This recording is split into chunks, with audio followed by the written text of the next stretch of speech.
सबके होश तब उड़ गए जब माँ सरस्वती ने यह कहकर माँ लक्ष्मी को श्राप दे दिया कि भगवान विष्णु तुमसे सबसे अधिक प्रेम करते हैं, और इसी श्राप के कारण माता लक्ष्मी को पृथ्वी पर तुलसी के रूप में जन्म लेना पड़ा।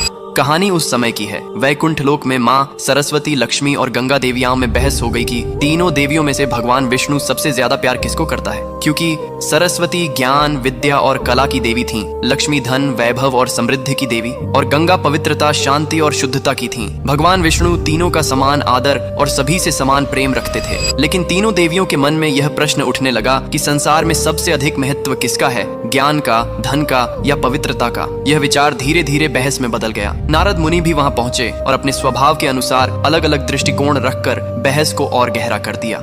इसी दौरान माँ सरस्वती के मन में एक आशंका जन्म लेने लगी। उन्हें लगा कि भगवान विष्णु का ध्यान अब ज्ञान से अधिक धन और पवित्रता की ओर जा रहा है। कभी कभी विष्णु का गंगा के प्रति विशेष स्नेह देखकर सरस्वती के मन में ईर्ष्या और असुरक्षा उत्पन्न हो गई। उन्हें लगा कि ज्ञान का महत्व कम होता जा रहा है। जब सरस्वती ने इस विषय पर माँ लक्ष्मी से समर्थन चाहा तो लक्ष्मी ने किसी का पक्ष नहीं लिया और शांत रहने का प्रयास किया। लेकिन यही शांत रहना ही माँ सरस्वती को धोखे जैसी लगी। क्रोध और भावनाओं में बहकर उन्होंने लक्ष्मी को श्राप दे दिया कि तुम वैकुंठ छोड़कर पृथ्वी पर पौधा रूप में जन्म लोगी। और इसी श्राप के कारण कहा जाता है कि धरती पर माता लक्ष्मी ने तुलसी का रूप धारण किया। ये श्राप सुनकर लक्ष्मी दुखी हुई, लेकिन उन्होंने उसे शांत भाव से स्वीकार किया। उसी क्षण माँ गंगा भी क्रोधित हो उठी और उन्होंने सरस्वती को श्राप दे दिया कि उन्हें भी पृथ्वी पर नदी के रूप में अवतरित होना पड़ेगा, ताकि मानव उनके जल से पुण्य प्राप्त कर सके। जब विष्णु जी को इस संपूर्ण तनाव का पता चला तो उन्होंने मधुरता से समझाया कि ज्ञान, धन और पवित्रता तीनों का संतुलन ही सृष्टि को चलाता है। कोई भी शक्ति अकेले पूर्ण नहीं होती।